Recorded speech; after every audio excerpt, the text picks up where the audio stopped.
morning, everyone, and welcome to the Breakfast Show. I'm Hansen Lee. And I'm Nazruddin Rahman, of course, excited indeed. Well, mainly due to this little flag that I'm holding in my hand. Merdeka! 53 years of independence. We're about to be celebrating that tomorrow, actually. Yes, indeed. And, we have a special show, a very good one lined up, obviously, celebrating 53 years of independence. And we'll take a look back at some of our most memorable moments. Yeah. And so we'll be, well, that's tomorrow as well. But for today, we're going to be walking out a prelude to August 31st, of course. It's still a fasting month as well, so the celebration will be a little bit toned down. Yeah. And can you less imagine? less energy? I think so. Can you imagine the kids that do the parade every year? Yeah. And imagine if it's the fasting month. I know. Yeah. But this year's been moved to Bukit Jalil, so Yes, it's kind of exactly. cool. So there might be a little bit more shade, hopefully. Well, let's just hope so, but at the same time, it's going to be tiring as well. So for those who are part of the parade during this fasting month, our salutations to you. Of course, the theme is Satu Malaysia Menjana Transformasi, or One Malaysia Transforming the nation. Yeah. How do you feel about that? I feel like we're transforming. Oh, really? Yeah. Like in a Transformer sort of like way. Like an Optimus Prime sort of way.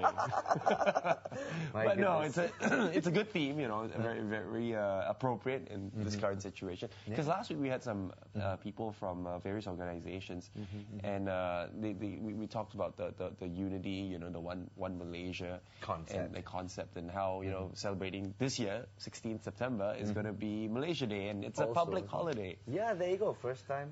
I think it's the first time. Yeah. So maybe it's a good throwback now that we're looking back and seeing that, okay, we're recognizing Malaysia Day and not just celebrating our independence, which we do, it's every country or sovereign state. I don't know, I think it's just an excuse for another holiday. Independence, have celebrated, but yes, we have to recognize that we actually Malaysia formed. as a whole, yeah? Yeah, as Malaysia. That's true. But then again, like I said, another excuse for Another a holiday. excuse. Who's complaining? Who's complaining? Those who don't like working, of course. But doesn't apply to us, though, because yeah, there you go. Regardless, we'll we're still here in front of you guys, giving you what you need in the mornings. Absolutely. Anyway, if you have any questions and feedback, you can always SMS us. Very simple. Nas, how do we do that? Well, just type TBS space, your particular message or your particular comment, send it to 33399. Don't forget 50 cents will be charged per SMS. So send it to us and we'll definitely highlight it. If it's a question, we'll try to answer it as well or as best as possible right here on The Breakfast Show. Now, okay, today we have some interesting guests to kick off our Monday. Exactly. So we have people to talk about hair. I know you love your hair. Not really. Judging by the height of it. Yes. You put in a lot of effort. It's a hair-raising situation. No, I just fell out of bed in a bit of shock. So it just... Seems like one of those cartoons where exactly. Instead of shock, you go... Yeah, so instead of wasting money on lots of hair gel, you just go scare yourself silly. Poof. So yeah, we'll be talking to some experts about hair and how we can take care of it and manage it a little bit better. And also we look at Pink Jambu Songtik. Now, what is Songtik, Nas? Yes, Songtik is actually, which is a very good innovation, I must say. We talk about two ancient traditional forms of art. We talk about Songket and we talk about Batik. Put them together and what do you get? Songtik. There you go. Like leaguers. Well, a little bit different. Of course, we're talking about art this time around. Of course. And of course, this is to sort of to include the younger ones as well, to keep on becoming relevant to Malaysians out there. It's a forgotten art almost. Exactly. So now it's always good to keep bringing back and reviving it to make sure that the heritage stays and lives on in our culture, because it's very unique. It's a little bit of pizzazz. A little pizzazz. You got to spin it a different way for different times, right? And also, well, we got one more guest coming in. Imagine Christmas, birthdays, anniversaries, instead of that, hunting around for presents, you don't know what to get for this person, why not get them an experience? How does that work? I love that idea because, it's so hard to get gifts sometimes, and you don't even know, if it's the appropriate gift. And it's so normal, right? Exactly. Buying gifts. Everyone's going to buy gifts. It's a simple thing. Or gift cards. But this is an experience where, some people might not forget for their lives. Exactly. Memories last forever, and we'll be speaking to Red Ribbon Days and how they are making people happy by giving out gifts in the form of experiences. Should be very, very interesting. Very much indeed. Okay, first of all, let's take a look at the headlines that we have on the New Straits Times this fine morning.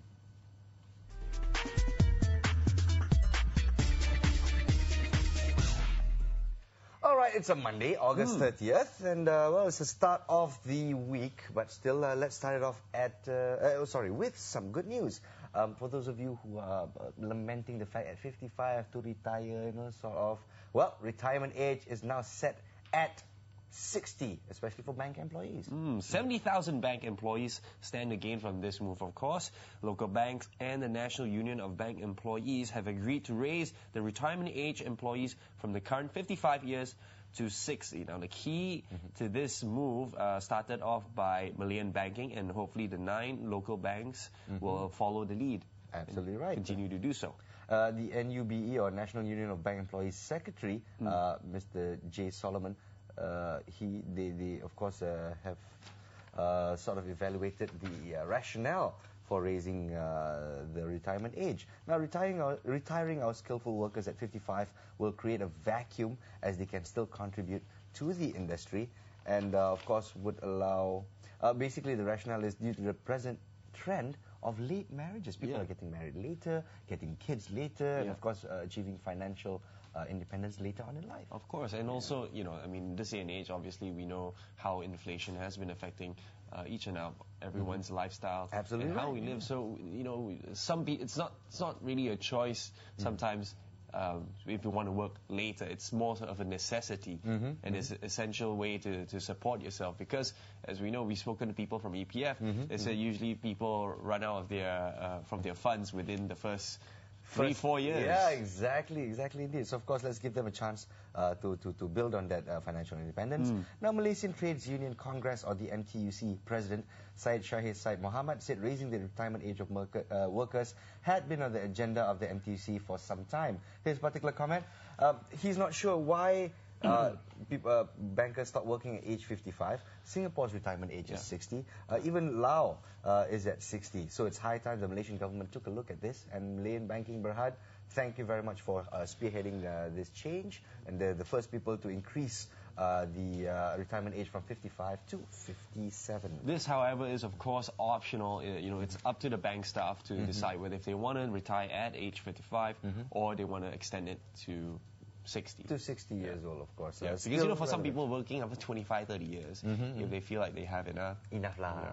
So some of them go complain of aching bones and such. But I know many men who are still fighting fit at 55, right up to 60, even 65. Yeah. 55 is the new 40. Yeah, exactly. Because keep telling yourself that, man. All right. We'll move on to our next bit of local news. Very tragic indeed. Horrible news, An explosion, but this time not caused by errant boys trying to meddle with firecrackers. This time it's a real form of terrorist attack.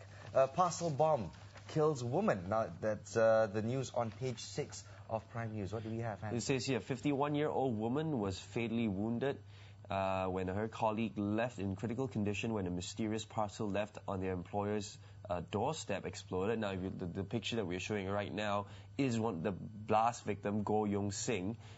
He is the survivor, but unfortunately he suffered 70% burns during the incident, which happened outside of the apartment of Desa Tun Razak Cheras in Kuala Lumpur yesterday.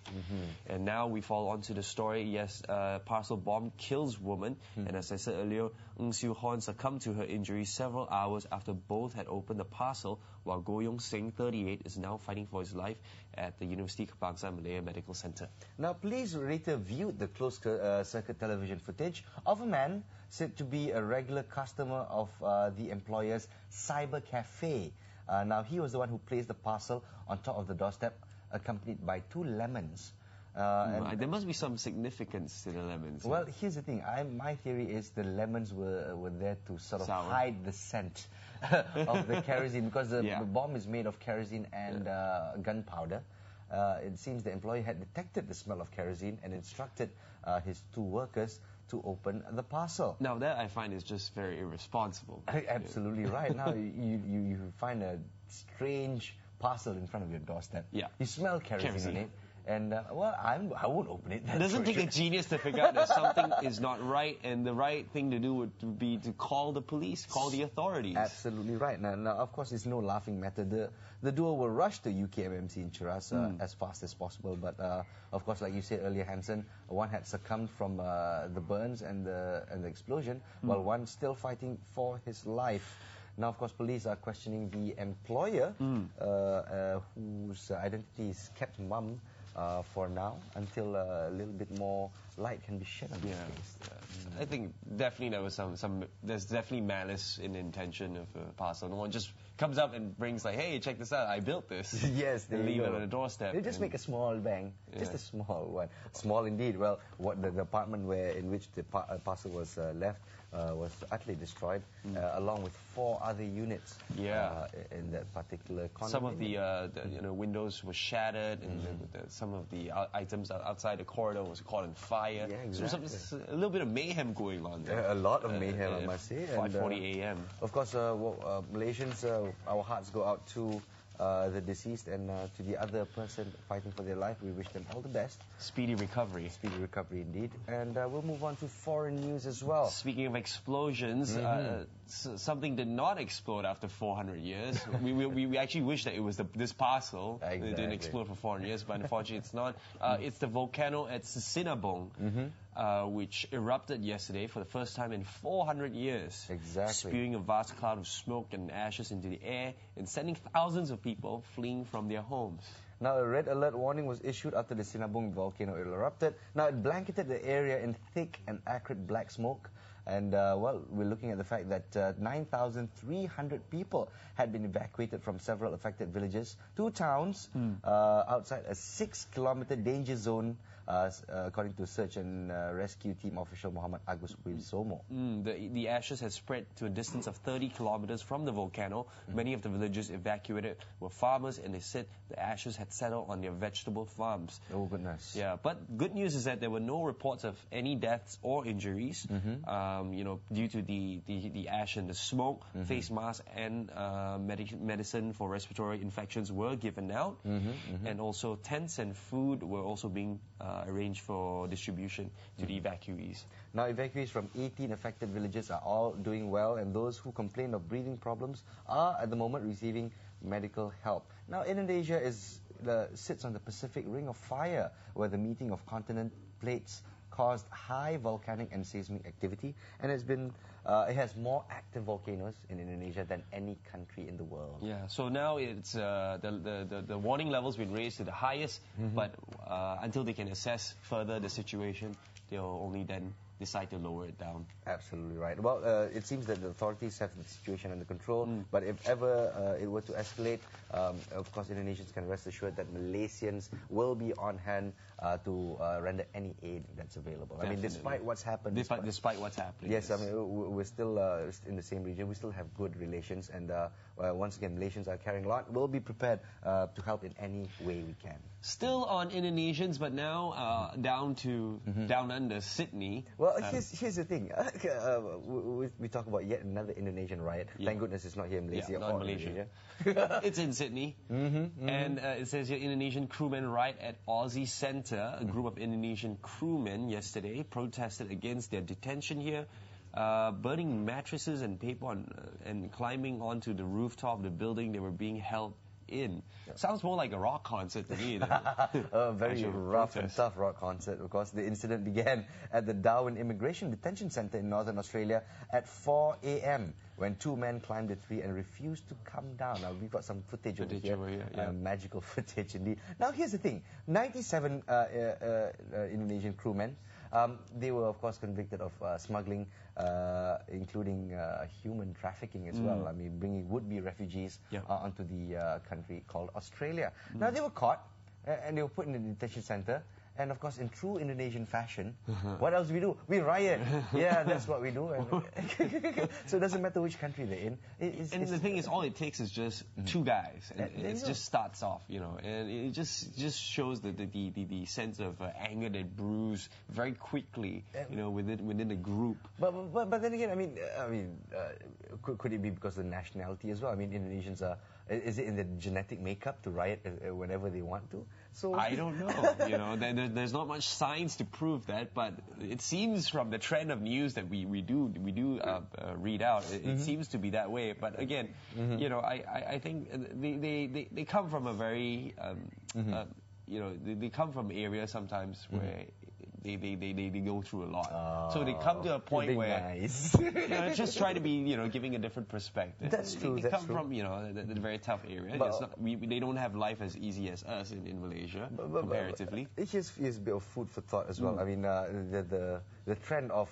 making a mistake, yet not admitting to the mistake and then rioting after that mistake. Is it part of the Indonesian psyche? That's I think it's also the, you know, I think it's over the years you look at the history and you know the people that have ran the country, you know, because it's monkey see, monkey do. If your leaders, you know, act in a certain way, then obviously your people will tend to follow that lead. Well, here's the thing: the Indonesian government. Let's say we talk about, of course, the recent riots that's been happening, and of course the smearing of excrement, where there shouldn't be any excrement. Well, looking at the reactions and such, it seems that the Indonesian government, of course, they say they'll do their best, but they can't help it since it's a culture. I mean, people riot every day in the country, according to the Indonesian government. So, well, the Thais protest as well. I mean, they're loyal to their king and they love their country. So you know, it depends. I think there's the intention, and then also there's the method of actually releasing it, or trying to get your point across, right? So I think in the Indonesian government, what they need to do is start really, you know, like putting into their heads, you know, with, I don't know, PSA campaigns or education campaigns to start, I don't know, call it what you want, but maybe brainwashing them to be a bit, you know, mellow down. This is not the way to engage issues if you have any. Wow, it's going to be tough to brainwash the third Singapore does a really good job. Yeah, but we're talking about the third most populous country in the world. You just got to amplify it. Take it up 3 notches to get through that many people. I would love to see you as Indonesian president. Let's see how you do. Oh, no. Okay, to be fair, the way I see Indonesians on a good path. They've been doing very well the last 10, 15 years. A lot of investments are going there. A lot of, you know, Western private sectors have looked in Indonesia and said, hey, this is a good place to be.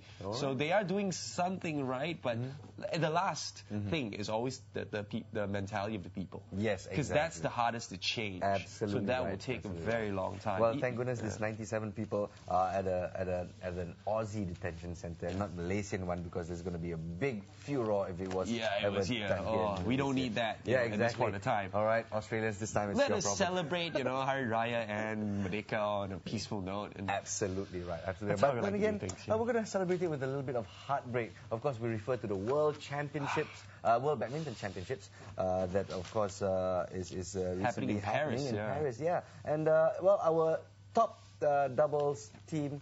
Again, heartbreak as we try to win this elusive World Championships. Koo Kin Kiat and Tan Boon Hyung played out their hearts, but winning a major crown remained an elusive dream as China's Chai Yun and Fu Haifeng delivered the killer blow in 3 sets. Of course, our number 1 doubles team gave a good account of themselves, stretching all the way. It was a very close game, very close game. I mean, the first 2 sets obviously is the most important one, 18-21, 21-18. So it was a tie going into the 3rd set. Absolutely right. And you know, it was, you know, they said themselves that the deciding factor was all about confidence, and they admit that their opponents proved to be stronger than them.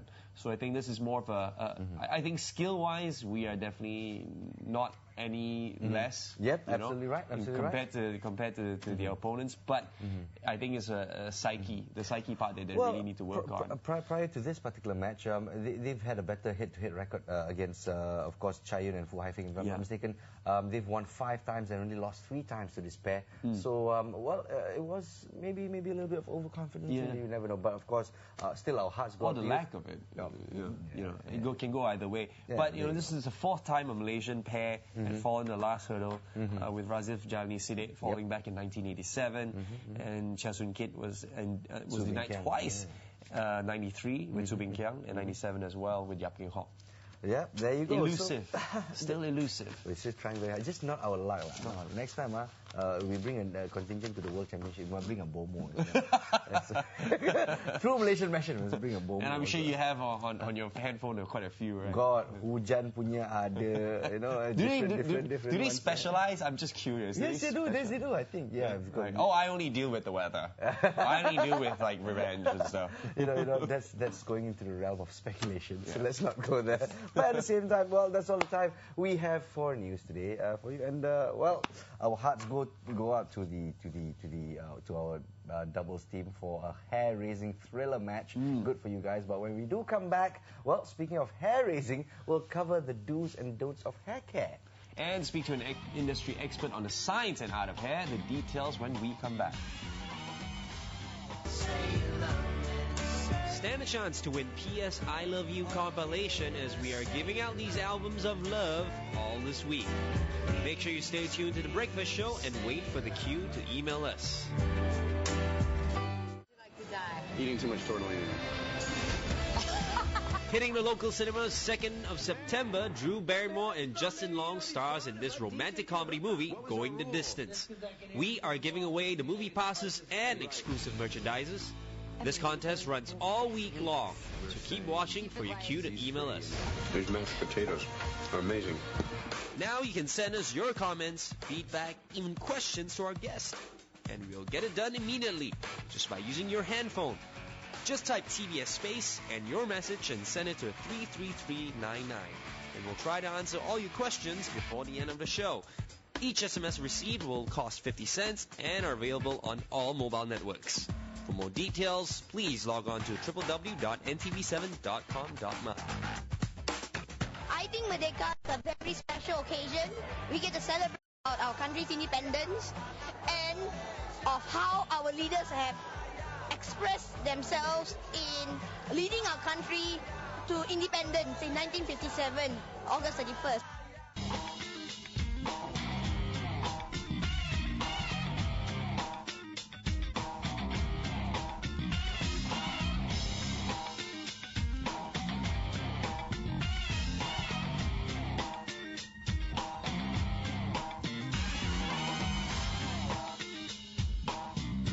Welcome back to The Breakfast Show, the show's waking up for. It's Hansen here with you. Now, when we talk about hair, you know, these days, there are really a lot of science that go into it. You know, they've come to a point where they, find out what certain products react with what type of hair, and it's all quite complicated.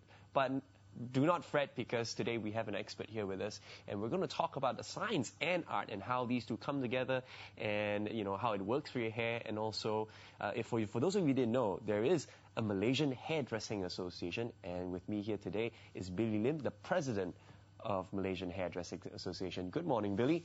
Thanks for coming to the show. So, tell us, how long have this association been formed, the Malaysian Hair Association? That's 5 years. It's been 5 years ago. Yes. Before that, we did a lot of calling all the hairdresser for meeting and all that. A lot of process. Okay. So why do you think you guys decided, okay, I think we need an association? Yes. What prompted you to you guys to have it? Because we need a platform for Malaysians hairdressers to work together. Which we can set our own trend for maybe in future we might have our Kuala Lumpur trend. Okay. That kind of thing. And other thing like the welfare of hairdressers and even public, they would like to know what's our Malaysian hairdressing have. And most of the time we will highlight a lot of foreign hairdressers, right? Even the trend from New York, from Paris. But we want our Malaysian platform as well. Of course, I believe we do have some very talented hairdressers from Malaysia. Just a rough number, how many hair salons do we have in Malaysia, or just Klang Valley alone, if you have any numbers? So all over Malaysia, hairdresser, I think about 30,000-40,000 sometimes. Hairdressers, but how about hair salons? Hair salons are not less than I think 8,000 to 10,000. That's a lot of hair salons for a country of 27 million people. So, I mean, how do you go around coordinating all these hairdressers? I mean, it must be a lot of work. Yes, that's right. Because some of them are they come in and they go off. Some they practice in freelance. And many hairdressers, they travel a lot to overseas. So as top hairdresser, they are too busy, and they have their own times. So it's not easy to get everybody. So is it like is it compulsory for like say a new hairdresser say, okay, I'm a new hairdresser, do I need to apply to become a member of Malaysian Hairdressing Association? Not necessary, but we encourage them to do that. Because if they link to us, if they come into this association, they might know a lot of things. And they can learn a lot from hairdresser. Oh, I'm sure they can. Yeah. Okay, so you guys recently teamed up with P&G to do the science and hair art. And how did that come about? In fact, hairdresser, they are more to art. Right. And they need to, of course, they know a basic science of hair. So since P&G, they do a lot of research, a lot of study. Yeah, they're experts. And, they're experts in this hair science. So since they have that thing, we want to share with public, with our hairdresser as well. Okay. To how to take care of hair. So be it biologically, maybe physically, like how to comb the hair. Okay. Even the shampoo, what kind of shampoo they contain the chemical. I see. So how did you guys go about running this campaign of the science and art and hair? It's quite well because it gets support by most of the top hairdresser, and they realize nowadays we need to know a lot about science of hair. Right. So since public might ask all these type of questions, and in order to get better high quality hair, we need to know a lot of things about hair science. Excellent. Now tell us a little bit about okay, when you talk about hair, right? What is the secret to healthy hair? I think that's what a lot of viewers are keen to know. Yes, as hairdresser, they need to take care, like wash hair more often. Okay. Take a healthy food. Then they need to do massage to glow the hair better. Right. The healthy hair basically is thick hair and shiny. Thick and shiny. That's what you look for, no yeah. For healthy hair. Yes. Now on screen now we're looking at you yourself, getting down, with your very involved, and I believe you're cutting. I think that's an actress, right? May June. Yeah. Okay, so this was a part of the collaboration that you guys did. Yes, right. Yeah. What do you have to do for them? I changed May June's hair from what she have to better, manageable, more healthy, and more presentable, and easy to handle. Okay. For her hair. Like for her type of lifestyle, being always using chemical products and hair sprays and stuff. How did you advise her to take care of her hair? She need to use like good products, like some P&G recommend, and by the same time she need to wash more often. Right. Then the most important thing, she need to come to us. The salon. So we know how to feel how the hair quality, so how to give them better advice. I see. So what are some of the common hair issues that most women face? Let's talk about women, because women usually have longer hair than guys. What are the common issues that women face when it comes to their hair? Normally, everybody have very unique face. So different people got different kind of face look, different kind of hair texture, hair density. Then all that we put into account and design and use our own feel, of course our experience to change from time to time. So it won't be on the spot. We change it overnight. We need to take time to do that. And normally a woman, they need to visit hairdresser, the same hairdresser for a certain times to discover the best for them. Yeah, okay. That sounds about right. Yeah. Now coming back to the event, right? What is your personal opinion? What makes the regimen? You guys use a very special Pantene regimen, right, for this particular campaign? Yes, right. Yes. So why is that so unique in your opinion? Pantene, I can say that it's a very high quality product, which it gives very good care to the hair. Okay. And of course, this not our duty, but the invents of this Pantene product and V-Pro is from very unique invention. Is from their science study and get the product is in very high quality and very easy to use. Okay, It so penetrates it's very easy fast. to use, it's good quality, and you trust the regimen. Yeah, definitely. Holy. I trust the scientists. You trust the scientists. That's good to know. And will we be seeing more collaborations between P&G and Malaysian Hairdressing Association? We work with them. In fact, me personally work with P&G since 2002. Right. After we formed this association in 2005, then we start with P&G directly. Okay. With collaborations in many areas. How about, okay, speaking of that, how about the Malaysian Hairdressing Association? What's the future plans for you guys? Okay, in fact, we have our Hair Malaysia, this national competition every year since 2005. Okay. Until now. So this year we're going to hold it in this KL Convention Center, Okay. 17 next month. All right. So by the same time, we're also doing exhibition. Okay. And to explain to public about our associations.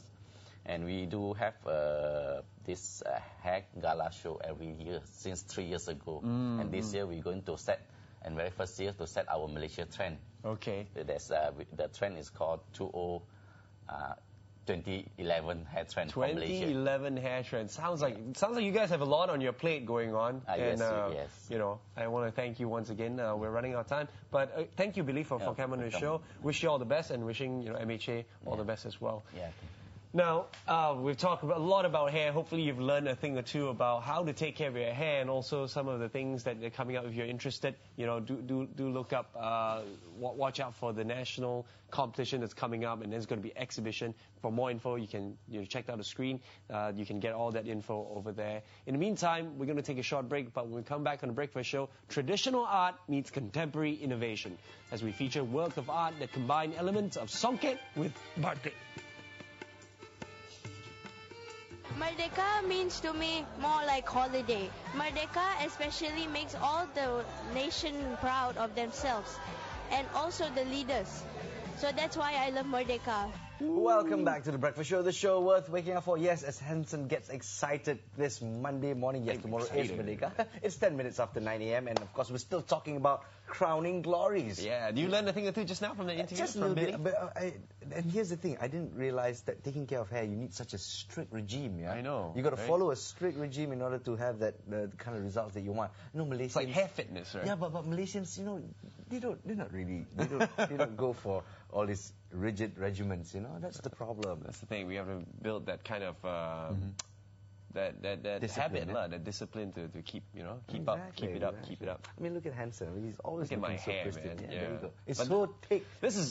Honestly, this is not part of regimen. This is just naturally. Oh my goodness, I just hate people like you who just have naturally good-looking hair. But for those of you who are looking for inspiration, let's take a look. I mean, of course, Raya is just around the corner. Yep. Maybe you wanna look for some inspiration on how to look for different hairstyles. Well, New ways to express yourself. yeah, Schwarzkopf suggested 4 expressive ways for you to go this time of year.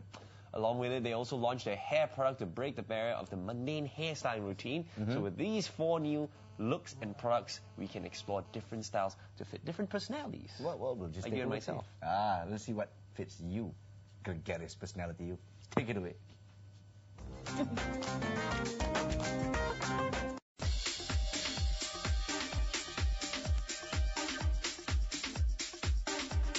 The passing summer heat does not necessarily lead to the gloomy vibes of the nippy change into autumn-winter 2010. This season, Schwarzkopf once again comes out with new looks and products to benefit their customers. From the highly rated fashion weeks in London, Paris, Milan and New York, the selected hair professionals have again set the standards in creating the trends for others to discover a personal approach. And each season we produce 4 very distinctive and very different styles to fit different lifestyles and hairstyles of our clients. And we transpose those catwalk looks into wearable commercial styles that you will see in the high street in the coming months. Hitting the Autumn-Winter 2010 with 4 essential looks Modern Times collection, which comprises elegant simplicity, minimal modernist, road warrior and love story, Schwarzkopf indulges the audience into the fantasy. Each represents a different element according to the theme.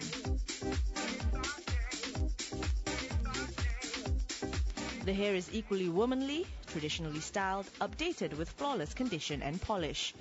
Minimal modernist translates lean shapes kept close to the head with a sleek finish style. While the fierce road warrior stirs up the superb colors to shock, from glossed up black to flame red or a blonde with a dark underside. Last but not least, Love Story represents a romantic 70s style. The hair is equally loose with curls, waves and flicks adding understated glamour. Along with the new autumn-winter looks, they also relaunched their high-impact packaging of the Osis finishing products. Okay, Osis is our style range and finish range and has been very, very popular. And this year we're relaunching that using a theme called Kill the Routine. It's a very young and trendy product range. The packaging also suits that image. And young and trendy people that want to have a very edgy look, want to not to be boring, want to kill that routine, they use this latest styling aids. And there's a whole range of styling and fixing, from pomades to waxes to gels to sprays, that you can achieve a very young and trendy look. So to all viewers, enhance your style with the inspiration from Schwarzkopf Autumn-Winter 2010 using the new Osis routine.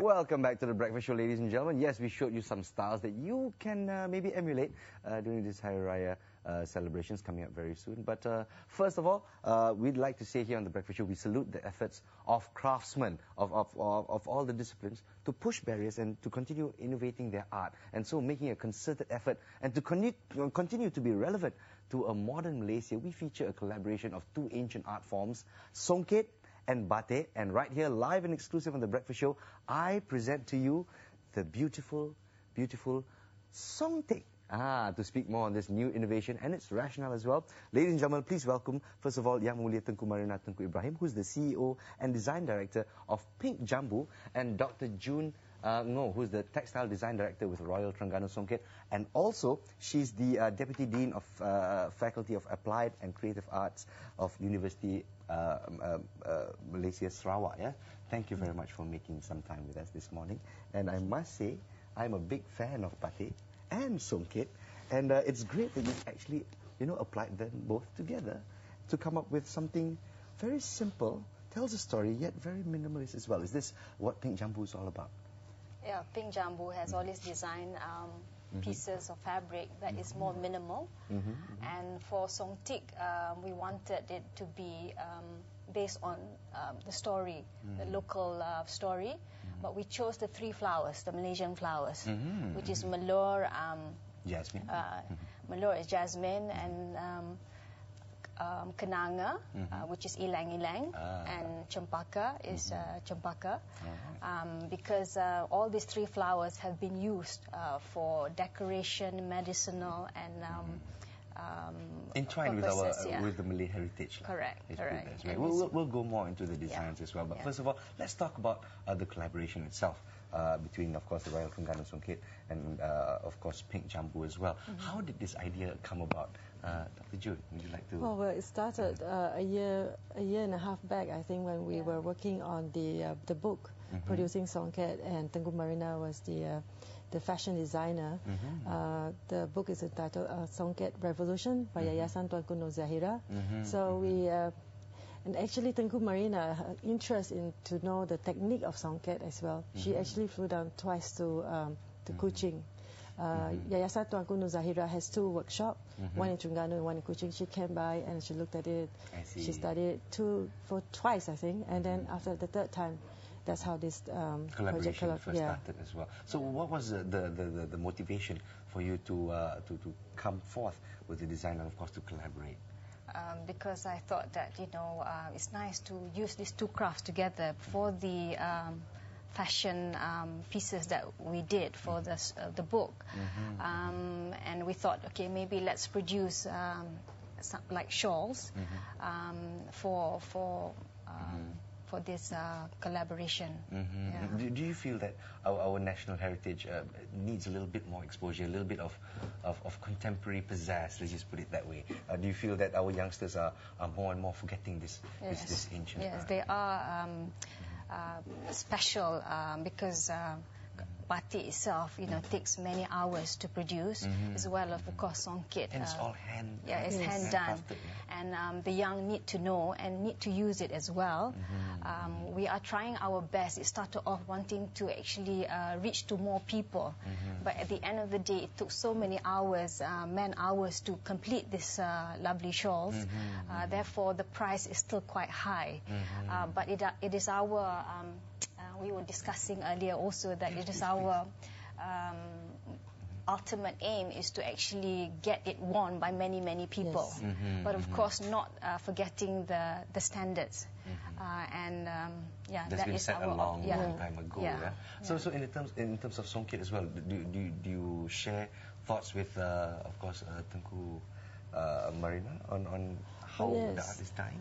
Yes, for example, for our songket part, for the Yayasan Tuanku Nur Zahira, we have been trying to transform the traditional songket, hand-woven songket, into contemporary border usage. So what this project is very exciting for the girls as well. And we're weaving something, like you said, minimalist style and all that. But you can see it requires a lot of skill in weaving this particular shawl. And the beauty of it is this project is woven by young girls that we train. And as you can see in Terengganu, for example, or even in Sarawak, most of the weavers, the skilled weavers, are older generation and all that. We're talking about preserving the crafts, right, for the next generation. So this is just a perfect project woven by new girls, and we're very grateful for those who have supported us as well in buying the shawls. This is give us confidence to start on a new project and even add on to a more difficult task as well. And the whole thing is about innovation and also education. So the girls, whenever they weave it, it takes 2 months to finish. And we'll ask them, do they like the shawls? And they're very happy with the shawls. Wow, 2 months to complete this one shawl. Even when we finish the product, the pictures, everything, we share with the girls as well. The girls are their age from 19 to 29 years or to 30. So we have about a few girls that's weaving this. I see. And of course, we're looking to training more and more young Yes, we hands. hope so, yes. We hope so. The art that doesn't die just like that. And thank you very much to the efforts of course, Royal Terengganu Songket, of course, Pink Jambu as well, to continue having Malaysians enjoy this heritage. And we were talking about designs early on, as we were saying. There's one design over on this side, and of course the batik is on the other side. That's how it works, So of course you can you can actually wear on both sides as well. You can wear the batik side or the songket side. Now my voyeur side is dying to sort of try this on by myself. I don't think I should. Do you want me to put it on? Well, I'm quite shy. That's I can wear it. But at the same time, how much would one of these cost? This one is 15,000. 15,000 ringgit on myself. I think I'll just leave it on the table there at this moment.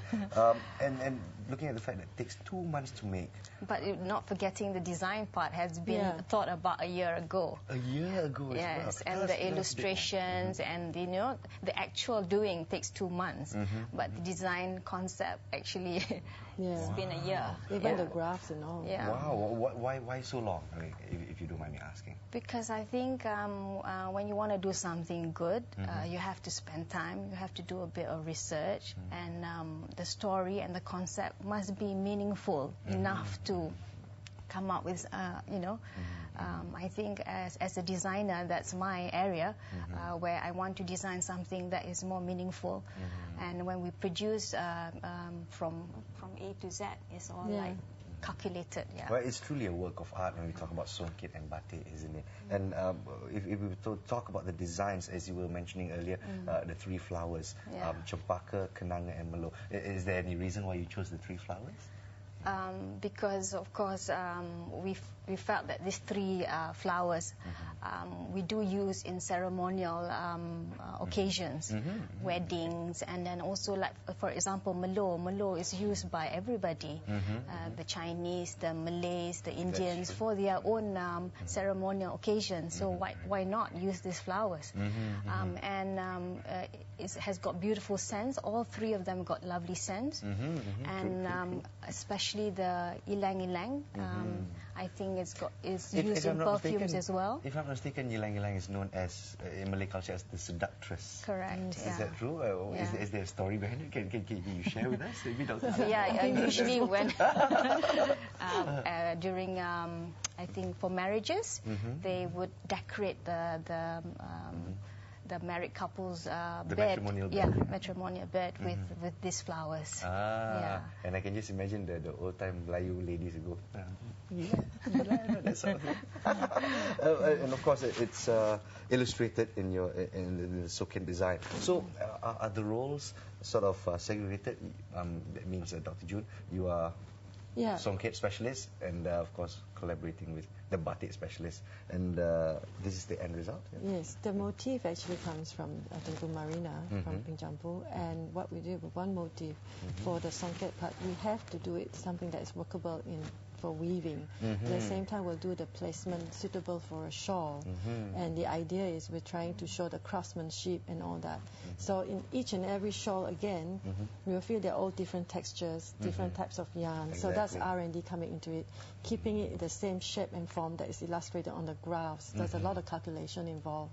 So in this collection of ours, the songtik shawls, there's organza, partial, and then you get really soft chiffon as well. Wow, so all this needs a meticulous calculation as well. It's not simply, I want to create art and just push, it happens. It doesn't work that way, So that's a little bit for viewers out there to truly appreciate the kind of meticulous work and love that's been pointed to. It must say love, isn't it? Yes. All right. Definitely. And if one were to be interested, of course, Hari Raya is coming up.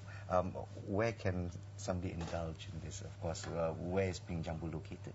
We are in Dutama Solaris. Dutama Solaris, yes. And is there any way to get in touch with you? Of course, these days with technology being the way it is, a website maybe? Or Yes, we have a website, www.pingjambu.com. Excellent.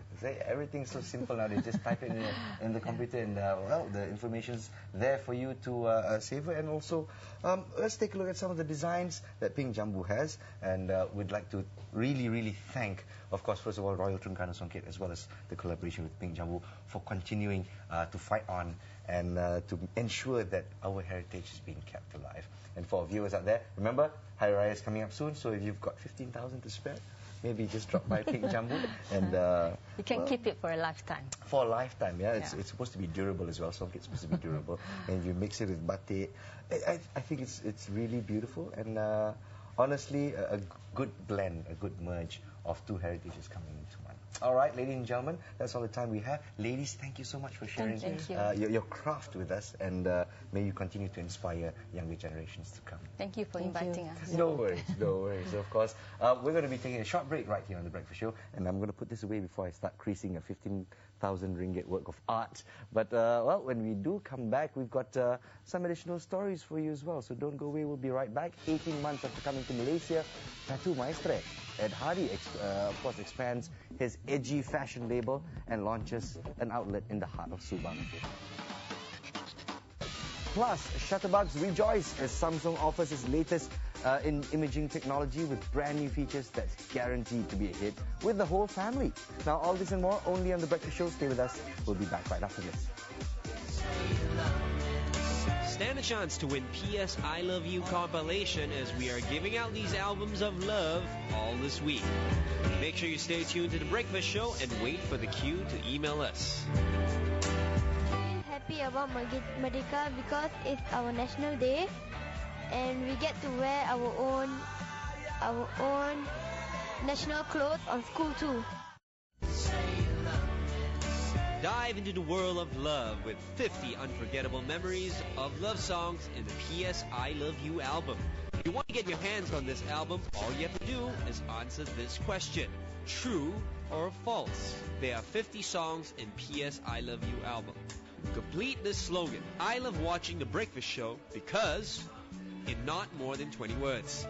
Send your answers to tbs@ntv7.com.my along with your full name, IC number, and contact number, and we'll get in touch with you if you're the chosen winner. Just say you love me.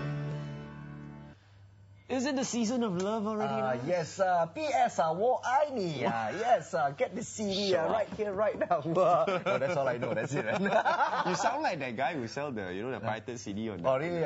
in the Pasar Malam.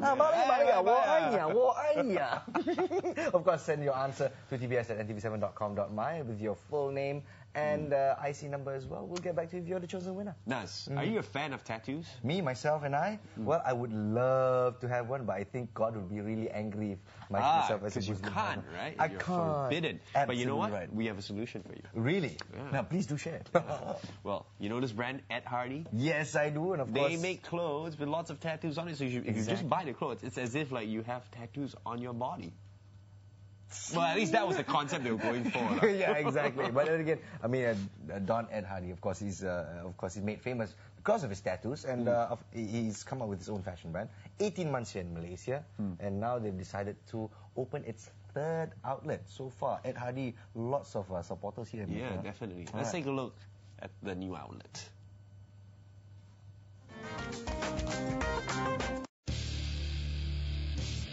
Ed Hardy, a unique, edgy yet posh US fashion label, providing luxury casual wear. We can also now have our tattoos on our shirts, denims, and accessories. Now today we are at the third branch of Ed Hardy Malaysia. But I was just wondering, why Subang Jaya? Well, Empire Shopping Gallery is known as the talk of the town in Subang Jaya and also the place for shoppers. So come on down here and get your Ed Hardy.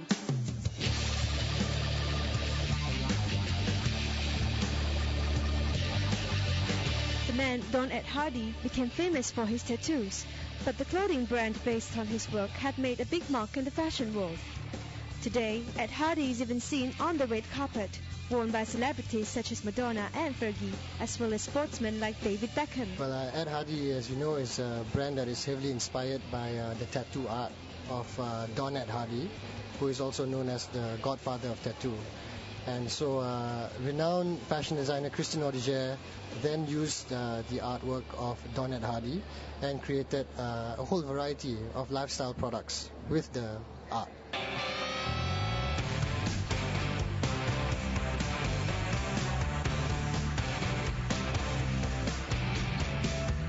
Azrul adds that this third Ed Hardy outlet differs in terms of its decor and display.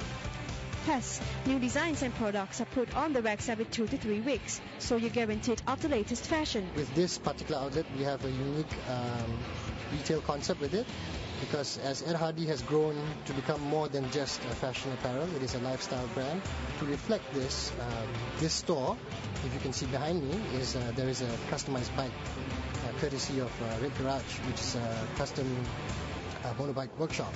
So this outlet is, in terms of decor, is geared towards the biker's lifestyle. The brand new Ed Hardy store is located on the ground floor of the Empire Shopping Gallery.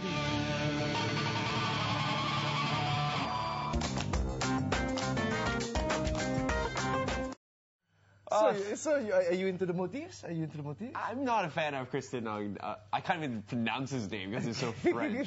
Christian Audigier. Okay, let's go with Ed Hardy. Ed Hardy, yeah. Not your thing. No, not quite. Not really. I mean, I like the whole fadey kind of look, but something's just a bit too tacky. I see. A bit too loud. Well, to each their own, of course. I'm not an attention grabber. No. I see. No, your height and your build just does it all, man. You don't need anything else to grab attention. See, he's always giving me compliments. I love Nas. No, it's not me. It's you. It's just you are handsome, man. There's nothing you did not just say that. I just said handsome. Okay, maybe we should tell them what we just spoke about. No, maybe not. We're going to be talking about, well, technology nowadays. Of course, here at the Korean Breakfast Show- technology, to be Korean more precise. technology, Yeah. absolutely right. We've had the contest here last week, actually, where we might be giving away a Samsung camera and a photo frame, a digital photo frame, to the chosen winner. But, well, for those of you who are wondering what this particular camera can do, it's pretty cool, man. Talking about the Samsung PL151 digital camera and 800p digital photo frame. Absolutely. It looks really cool. You see the footage on it, and it looks like, wow. You know, Well, you put it in your home. We've seen it, but of course the viewers have not seen yeah. what this Samsung baby can do. Well, let's take a look.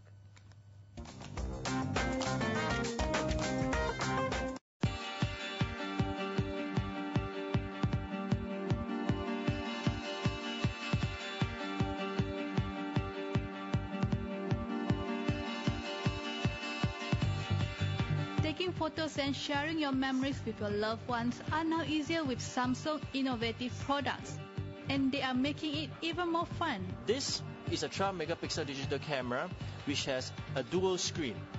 Now, how does a dual screen work? Very simple.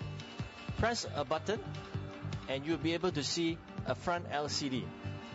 Yeah, this LCD is 1.5 inch and it allows you to capture your intimate moments, portrait photos as well as your group photos effortlessly.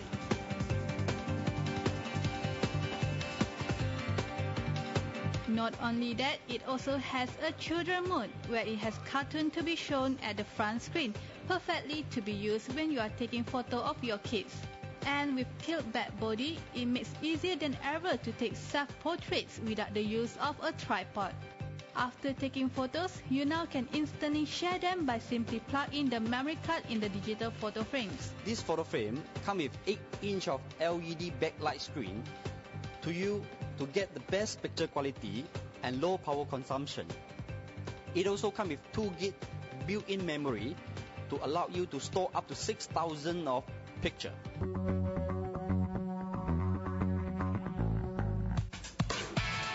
It is not a conventional digital photo frame as it is a full multimedia kit.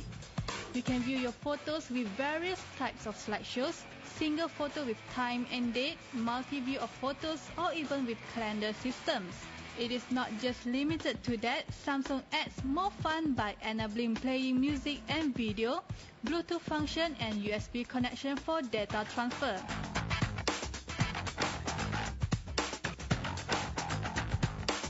Now you won't miss out the fun. Capture the memory with dual LCD screen camera and instantly share and treasure it using digital photo frame.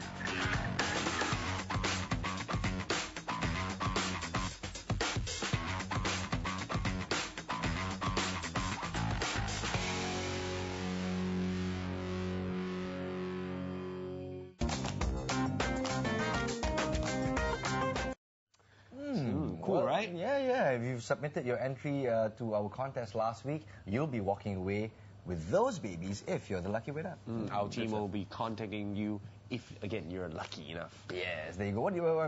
This is the way technology is going. You snap those pictures, take out the memory card, slap it into your digital photo frame. Or a portable printer, and then poof, you get. If you want physical pictures, you can have physical pictures. Or if not, you can have a photo frame. Just like that. Yeah. It's very impressive. You hang it up on the wall, put it in your home. You can have it slide and change pictures, and you can play music on it if you want to. But the camera itself, quite impressive in the sense that you've got that little screen in front. The kids mode. I know, it'll come in very handy for you. Absolutely because right. trying to get attention of a kid to look into the camera is like, I don't know. And the kids, So of course, maybe that cartoon bit will be very, very useful. But most useful are those who just love taking pictures like that and going, kawaii next. Take their own pictures. Hey, you see me, you know that pose very well. Hello. You have been practicing. There's been too many women who come, Nas can been you take practicing. picture? Sure. Instead of, the conventional, can you please take picture for us? No. It's more of, take picture. Take picture. And somehow they've done it so See, often. they can't do it with me because I'm so tall, right? So when they do it, especially the shorter girls, when they do it, they're like, they get my chest.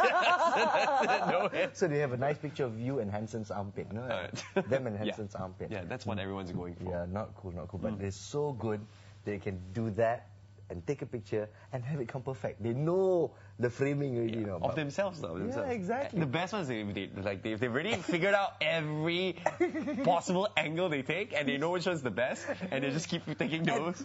I've tested this before, you know, on a girl who's known as a professional cam horror, Right. you know, cam horror. Sikit-sikit ambil gambar diri sendiri. So okay, this angle can chop. Turn, perfect frame. Up there, can. See? My question is, what were you doing with her in the first place? No lah, I mean, I was so impressed. I was so impressed by the fact that... By her camera skills, I bet. Yeah, her camera skills. What else are we talking about? But now we've got the little screen there, so you can sort of frame yourself. Just do anything on your own. Capture those intimate moments. All right, we're going to go for a quick break here on The Breakfast Show. But when we do come back, what do we have, Hansen? We are doing away with conventional gift-giving. Fancy giving a loved one a bungee jump or skydiving experience? Well, your birthday and anniversaries will never be the same again. Well, stay tuned. We'll be right back. How would you like to die? Eating too much tortellini. Hitting the local cinemas 2nd of September, Drew Barrymore and Justin Long stars in this romantic comedy movie, Going the Distance. We are giving away the movie passes and exclusive merchandises. This contest runs all week long, so keep watching for your cue to email us. These mashed potatoes are amazing. Because it's a time we can know other religions. I like Merdeka because you can eat the traditional food and you can wear the costume. I don't think much about Merdeka. Just stay at home. Die. Eating too much tortellini. Is it true that the heart knows what the heart wants? It's all answered in a movie about meeting each other halfway, Going the Distance. We are giving away the movie passes and merchandise all this week. All you have to do is answer this question. In what two major US cities are the main characters in the movie Going the Distance based? And complete the slogan, I love watching The Breakfast Show because, in not more than 20 words. Send your answers to tbs@ntv7.com.my along with your full name, IC number, and contact number. We will get in touch with you if you're the chosen winner. These mashed potatoes are amazing.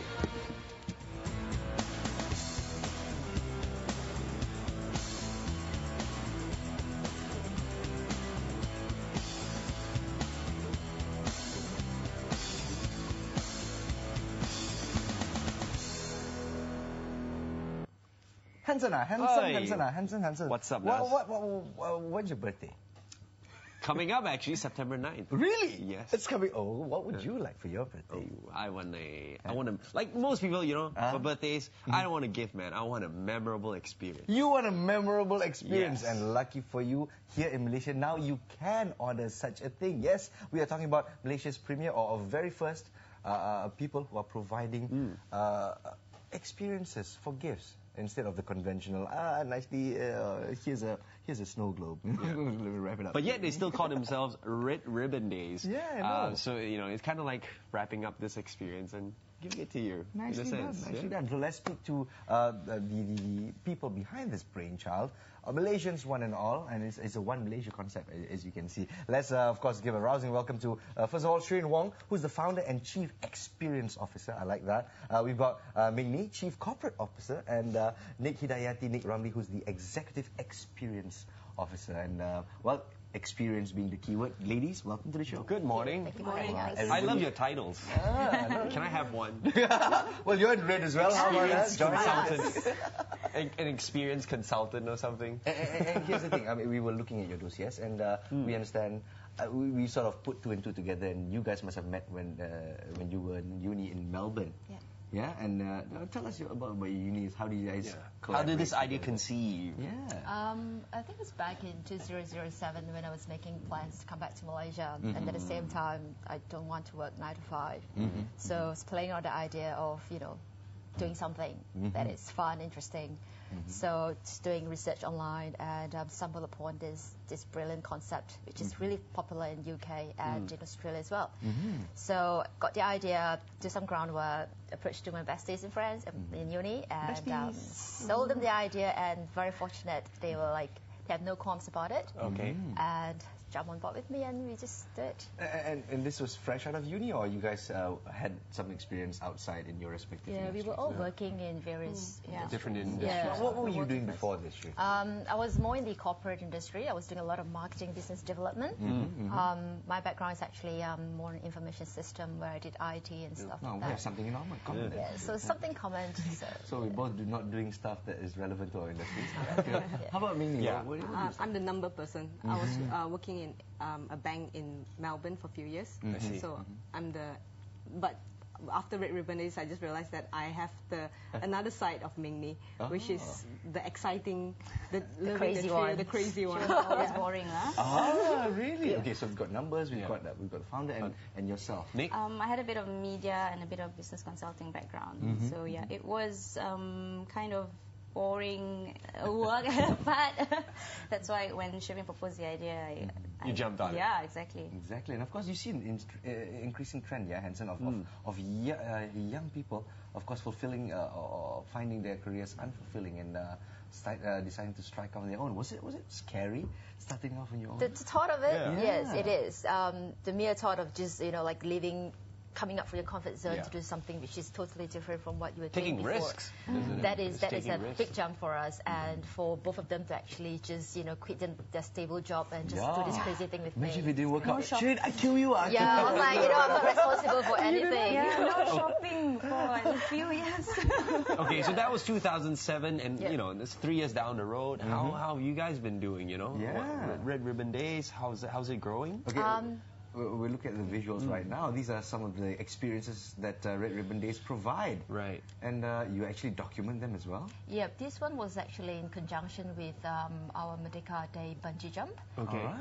Whereby we actually had a competition in our Facebook fan page. And 3 lucky winners were actually picked up and do the jump for Malaysia. And get a crazy experience. 3 Malaysians, 1 mission. And how were they chosen as winners? They actually wrote in a competition on the Facebook asking them to actually email to us why they deserve to win this new experience in lieu with Merdeka Day. And what the answers were quite interesting, right? Yeah, one of this, the one that's jumping right now, Ruben, his answer was fantastic, and he actually basically said, this is actually to overcome his fear of 27 years. Oh, really? And he's going to do it for Malaysia. Well, I've got a fear of heights for 32 years. Okay, you're next. I just reveal my age. It's okay. We all thought it was high anyway. You see, it was scary. I mean, not just the bungee jump. The head just sort of touches the water. That was intentional. That was You can have the option to actually get down. So it wasn't a miscalculation. No. It's part of the experience. Nice. Okay. We're gonna put him on. What's the most elaborate experience that you guys have set up for a client? Care to share? Quite a few. Okay, actually. one that sticks out your mind. Okay, one that really, made an impact for everyone. All the whole Red Ribbon Days team was, we had this customer. He's based in Australia, and it was his girlfriend's birthday, but the girlfriend was here in Malaysia. Okay. So he was really sad that he couldn't be here with her, and he wanted to give her something special. So he actually bought an experience from us and wanted us to deliver it for him. But it wasn't just the experience or the gift itself. He wanted to, really surprise her during the delivery. So we had it planned out with him. There were emails going back and forth for nearly a month or so, trying to we were brainstorming with him on how's the best way to surprise her. So at the end of the day, he wanted 24 helium balloons delivered to her, and he was like, okay, when you deliver, you make sure you capture her expression, let her release the balloon, get her to make a wish for each balloon that she released. 24 years old. Yeah, 24 years old. So each balloon will represent, every day of her life, every year of her life, and her wish that she wants. Very meaningful indeed. Yeah. So when we were there, she was really, she was blown away. The expression on her face was like priceless, So we captured everything on camera and video, and when she released the balloons, and we gave it back to the boyfriend, to the buyer, and he was just, you could tell he wrote back to us. We could tell that he was very touched. He was close to tears, So I mean, even it's not as extravagant, but it's still meaningful. It is. It's very, very meaningful. And the thing is this part of the motivation of Red Ribbon Days, of course, to make people happy? Yes, that's what we're all about. Yeah, the whole mission of Red Ribbon Days is basically to make the buyer having the power to make the recipient feels happy. And obviously, starting this business here in Malaysia, you do see a potential that Malaysians would pay or would go out of way to create an experience for someone else. Do you see that? Yes, definitely. And the thing is, how do you quantify an experience? That's what I want to know. The numbers person, I mean, like, okay, this is a cup, I'm selling you for RM1.75. Here's an experience. How do you quantify it? That's the thing. How do we quantify it? Yeah. Well, it's not the cost. I think it's... I can't quantify it because it's priceless. Exactly. It's the memory, because it's a pleasurable memory of receiving it, and the intention behind it is the excitement, the feeling. It's memories that is not tangible. Just like if we buy a watch, we'll be happy on that day itself. But later on, we don't feel the happiness anymore. But let's say if I put you to fly a plane, but you will share the memories, and well, basically memories and experience is something that it's socially acceptable to brag about. Not physical things. I see that you guys not only do gifts or birthdays or anniversaries, you guys do corporate gigs as well. So and what kind of experience do you provide for the a lot of corporate? team bonding events for corporate, and basically they don't want the traditional type of team bonding events, so we will actually package up something more interesting, like Amazing Race type, the inspired type of Amazing Race, like do Roti Canai, Teh Tarik, and it's all part of the whole team bonding event. And also part of our initiative is actually to start making employers start to reward their employees with experiences. Yes. Yeah, that's something I didn't think about. Are you open to competitors? Competition makes the market healthy. Okay, last but not least, let's just wrap things up. Any experience imaginable for any occasion? Would you guys market yourself that way? Yeah. I think all our experiences can cater for different lifestyles. If you're outdoorish, if you prefer pampering, or if you're more skill-based, from babies, we even have experiences for pregnant mothers to grandparents. Really? Well, I have one last question for you guys. What is that one experience that you have yet to create but really want to for a client? Jeng. I'm sure there's one. Yeah. We had a few actually. Oh no, one that you have yet to do. That you really want to, but the Boeing 737 one. Yeah, we're actually putting together this experience. It's on a Boeing 737. Wow. And it's how many seater is that? 18-seater or 13-seater? I think 30-seater. So it's a private jet charter with stewardess. Oh, you're gonna... So it's luxury. Very luxurious. It brings you to where you want to go. How much would that cost? We'll talk about this behind after we go for a break. But we'll work out the numbers. I think we can get a few more guys. What? I think 18-seater? So we can get 16 more guys. No worries. It's 4 Hansen stack party actually, just to on a plane on a Boeing 737. Now that's an experience, Nas. I will never forget if you do it for me. They're bringing the girls, not me. But ladies, thank you so much for sharing this great idea. There are 2 Malaysians out there, of course, for Malaysians who want to give out an experience instead of that conventional blah blah gift. Well, you can check it out at redribbondays.com.my. We've got the address right there on the screen, on the bottom of the screen. Just take a look at it and see what suits you, what suits your girlfriend, your grandma, your auntie's dog, whatever it is. It's experience for everyone, Experience, like memories, are priceless, as we say. On that note, we're going to take a short break, but when we come back, it's time to wrap up the show on this Monday morning. My country that I have such a big country, and I like the way the people come together as a nation and set a good example for others to follow. Wish a happy Merdeka to all Malaysians. This Merdeka, the breakfast show brings you the best things to emerge from 53 years. On August 31st, we showcase the life and times of Tan Sri Raman Navaratnam. The prominent economist joins us to talk about his memories of the last 5 decades. And we take a look at the VAT who fought the communist insurgency of 1969. Plus, a performance by the coolest of cats, Dato' David Aramugam. All that and so much more at 8:30 a.m. this August 31st on The Breakfast Show, only on your Feel Good channel. Yes, for those of you who are wondering who in the world is Tan Sri Navaratnam, well, he was the former Transport Ministry Secretary General, and more importantly, this man started his career as an office boy at the Japanese Road Transport Department. Wow. Yes, during the Japanese occupation. So he's got lots of experiences to share. Yeah. We'll have him live and exclusive right here on The Breakfast Show. It'll be very, very interesting for us to interview him and, just pick in his brain and find out a little bit more. Right. And that's how I think we should celebrate, and commemorate an eventful day like that. Absolutely right. And of course, we'll also be featuring VAT 69, not VAT, of course, that's value-added tax. Sorry about that, Joanne Rosario. VAT 69 is our precursor to the modern UTK, or Unit Tindakan Khas. Well, they're still separate entities, but VAT 69 is responsible for the stealth and operations. Exactly. Were you part of it? You seem to know a lot about it. It's modeled after the British SES, actually. So, and without them, honestly, we cannot live in such a peaceful country as we do now. So, of course, we give props to those who have shed blood, sweat and tears for the nation. And let's just remember, of course, as we go towards Merdeka tomorrow, 53 years of independence, it's not just about being free from penjajah, Right. With freedom comes a lot of responsibility. I mean, if you had no freedom, you don't have to make a choice and it's taken away from you, you just follow like sheep.